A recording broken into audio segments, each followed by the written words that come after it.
తెలంగాణ ప్రభుత్వం ప్రతిష్టాత్మకంగా చేపట్టిన అభయహస్తం దరఖాస్తులకు హైదరాబాద్లో విశేష స్పందన లభిస్తోంది.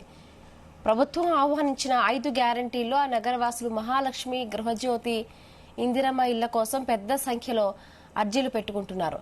ఇక బల్దియాలో ఏర్పాటు చేసిన 600 కేంద్రాల్లో ఎక్కడ చూసిన దరఖాస్తుల్లో ఈ 3 గ్యారంటీలకు సంబంధించిన వాటికే ప్రాధాన్యత ఇస్తున్నారు. అలాగే అభయహస్తం గ్యారంటీలకు తోడు రేషన్ కార్డు కోసం కూడా ప్రజలు భారీగా దరఖాస్తు చేసుకుంటున్నారు. తెల్ల కాగితంపై ప్రభుత్వానికి విజ్ఞప్తి చేస్తూ రేషన్ కార్డు మంజూరు చేయాల్సిందిగా కోరుతున్నారు.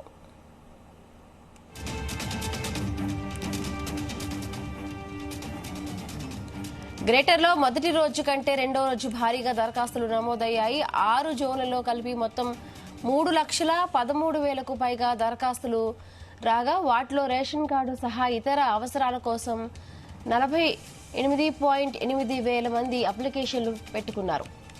ఇక మొదటి రోజున ప్రజాపాలనకు గ్రేటర్ హైదరాబాద్లోని 6 జోన్ల నుండి అధికారులు 1,98,000 అప్లికేషన్లు వచ్చాయి. అందులో అభయహస్తం గ్యారంటీల కోసం 1,73,000కు పైగా మంది దరఖాస్తులు చేసుకున్నారు.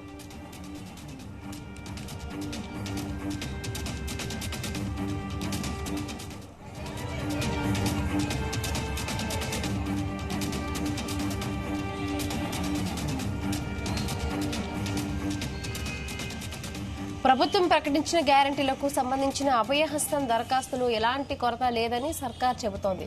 ఇక కొన్ని చోట్ల అప్లికేషన్ల ఫామ్లను 100 రూపాయలకు విక్రయిస్తున్న విషయం తమ దృష్టికి వచ్చిందని వారిపై చర్యలు తీసుకుంటున్నామంటుంది దరఖాస్తులు. ఇక అందరికీ ఉచితంగా అందజేస్తామని తెలిపింది. ప్రజలెవరూ ఎట్టి పరిస్థితుల్లో దరఖాస్తులను బయట కొనుగోలు చేయవద్దని సూచించారు.